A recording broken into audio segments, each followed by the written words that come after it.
High বন্ধুরা, আপনি কিভাবে আপনার ইমো নাম্বার চেঞ্জ করবেন?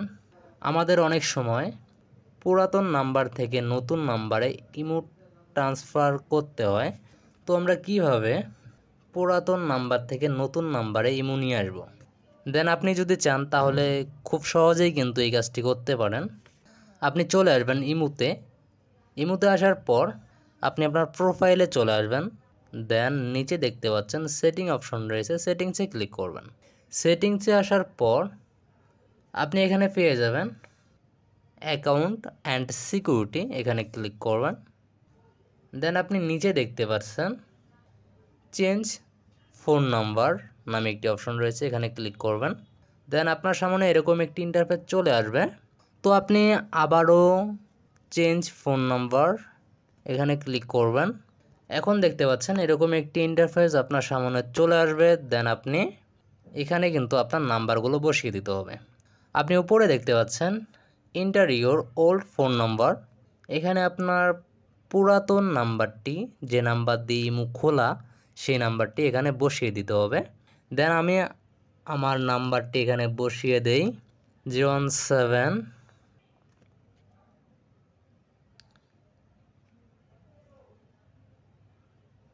দেন আমার নাম্বারটি বসিয়ে দিলাম।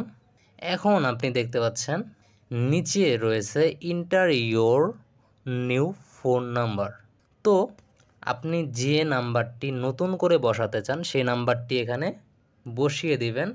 দেন আমি যে নাম্বারে ইমো নিয়ে আসবো নতুনভাবে সে নাম্বারটি এখানে বসিয়ে দিই।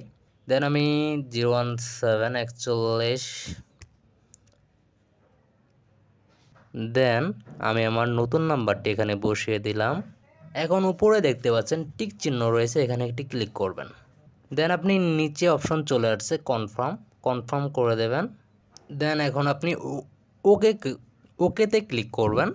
এখন আপনাকে কল দিয়ে 4 সংখ্যার একটি পাসওয়ার্ড বলে দিবে, সেটা আপনি এখানে বসিয়ে দিবেন। দেন আমি বসিয়ে দিলাম। এখন আপনাকে ভেরিফাই করার জন্যে আরেকটা কোড দিবে 4 ওয়ার্ডের। তো আপনি কল রিসিভ করে সে কোডটা শুনে এখানে সুন্দরভাবে বসিয়ে দিবেন। দেন আমি বসিয়ে দিলাম। বসিয়ে দেওয়ার পর আমার কাজ শেষ। তো এখন কিন্তু আমার নাম্বারটি চেঞ্জ হয়ে গেছে। তো এই ছিল ভিডিও। যদি ভালো লাগে অবশ্যই লাইক কমেন্ট শেয়ার করবেন আর আমাদের সাথেই থাকবেন। দেখা হবে পরবর্তী কোনো ভিডিওতে। সে পর্যন্ত ভালো থাকুন, সুস্থ থাকুন। আল্লাহ হাফেজ।